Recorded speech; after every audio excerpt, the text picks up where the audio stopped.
Noyalam Rangbah ke NPP, bad Symbud Myntri Rangbah ke Jela, bad Sniaw Balangdhar, ulaong ba kaseng jang kan Ïakhun Tyngeh, hak Ilekshon banwan bad ban kmi lentiru ban yo ke Jingbun pai. Hak bayadei bad ki kam persya iki badon hak bor, ulakan taj bad bancur halor ke jing don kam ke jing treshitom jong kaseng.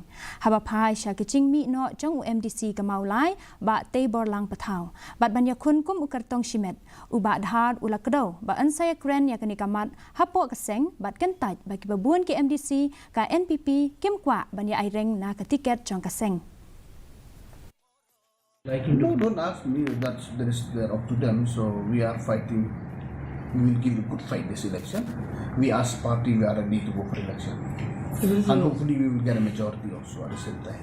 Don't you think there is anti-incumbency against the NPP? Anti-incumbency, I don't think so will be there. Maybe even if it is there, so we have to work hard. Simple as that.